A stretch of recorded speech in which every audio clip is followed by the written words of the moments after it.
Hello everyone. Let me start with a quick question. Why do pendulum clocks keep ticking so steadily? It's all because of the neat energy play happening inside those swinging weights.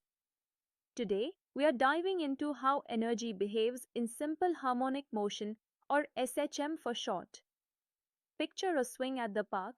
When you're right at the lowest point, you're moving fastest. That's kinetic energy at its peak. But when you're at the highest point, momentarily paused, all your energy is stored as potential energy. Similarly, in SHM, the total energy never changes.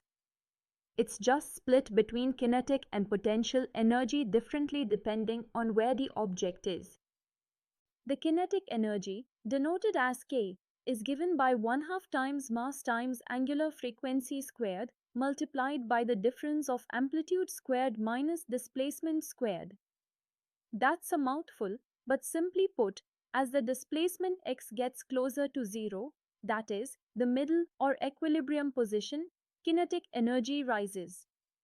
The potential energy, U, is 1/2 times mass times angular frequency squared times displacement squared. This grows as you move further from the equilibrium. The key point is that adding kinetic and potential energy gives total energy E, which stays constant at 1/2 mass times angular frequency squared times the amplitude squared. At the extreme points, where the object changes its direction, all the energy is potential, so kinetic energy drops to zero. And right in the middle, potential energy is zero while kinetic energy is a maximum.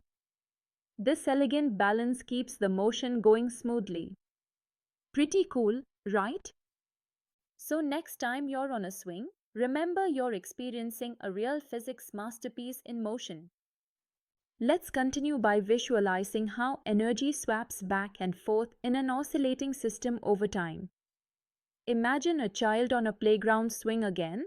When the swing passes through the lowest point, the child's speed and kinetic energy peak, but as the swing climbs higher, the kinetic energy converts into potential energy stored because of height. This cyclic exchange happens repeatedly, smoothly converting energies without any loss in an ideal simple harmonic motion. Mathematically, the total energy E at any moment equals kinetic energy K plus potential energy U and remains fixed as 1/2 mass times angular frequency squared times amplitude squared. Now, here's an interesting twist. Both kinetic and potential energies vary sinusoidally with the phase angle omega t, which involves the oscillation's angular frequency multiplied by time. But they don't peak at the same moments, their phases shift, creating a beautiful rhythmic dance. Even more fascinating, energy oscillates at twice the frequency of the motion itself, meaning energy cycles faster than the position changes. This back and forth swapping without getting lost to friction or air resistance is ideal SHM behavior, showing that energy isn't just moving, it's cleverly transforming between kinetic and potential forms. In real life, although some damping forces exist, understanding this energy profile helps engineers design systems like shock absorbers and musical instruments to harness or control vibrations effectively. So, the oscillating particle is not wasting energy, it's just playing an efficient game of give and take. Now, let's look at how energy changes over time in SHM by using equations that involve time directly.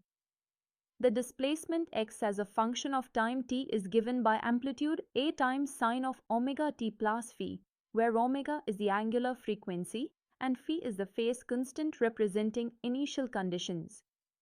To find velocity, we take the derivative of displacement with respect to time, recalling our calculus friends, which gives velocity v as amplitude a times omega times cosine of omega t plus phi.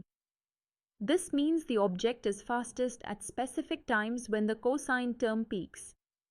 Using this velocity, kinetic energy K at any time is 1/2 mass times velocity squared. So, substituting velocity, kinetic energy becomes 1/2 mass times amplitude squared times angular frequency squared times cosine squared of omega t plus phi.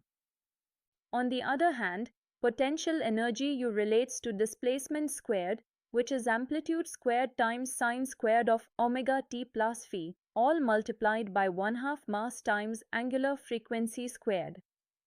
Adding these expressions for kinetic and potential energy yields total mechanical energy 1/2 times mass times amplitude squared times angular frequency squared, which is constant, confirming energy conservation over time. It's like the energies are dancers on a stage, alternating between center and side positions, but the total number of dancers on stage never changes. This time-dependent insight helps us predict energy flow precisely at any instant during oscillations. Let's picture the energy story with graphs, because sometimes a picture really is worth 1,000 words.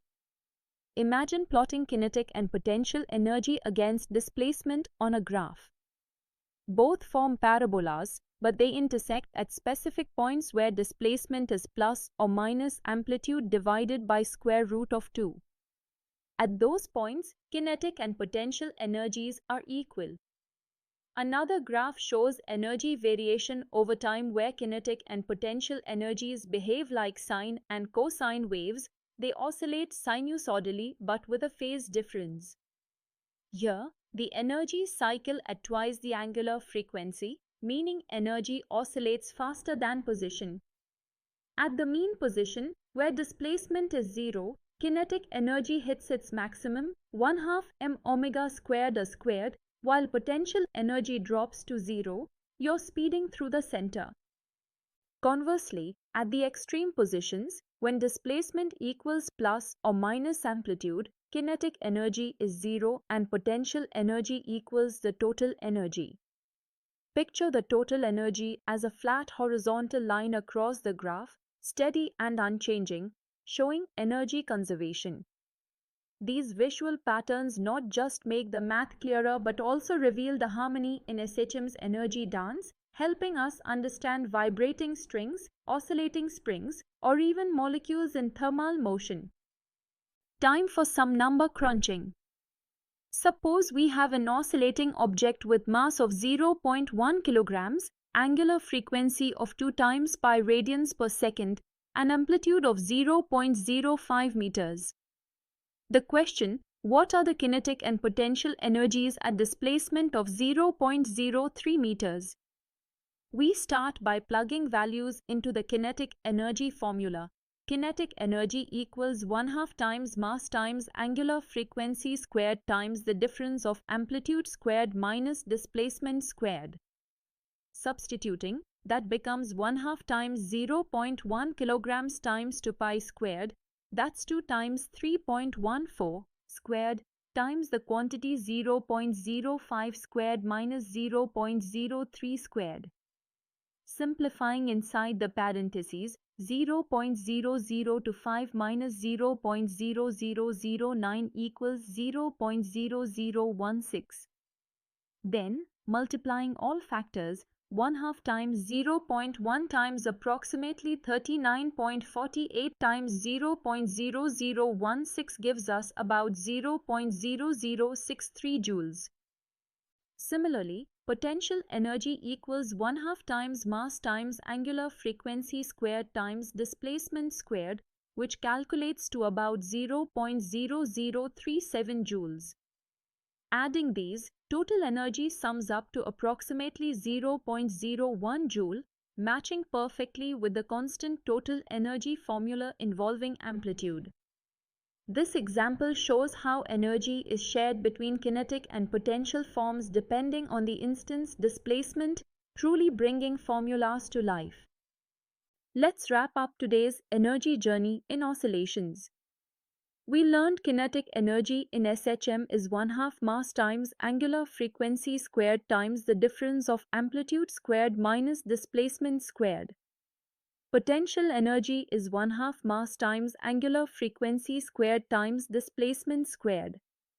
When added, kinetic plus potential energy equals total energy, 1/2 mass times angular frequency squared times amplitude squared, which stays constant no matter how far or how fast the object moves. We also expressed kinetic and potential energies as functions of time, involving cosine squared and sine squared of angular frequency t plus phase constant, confirming that energy keeps swapping forms smoothly.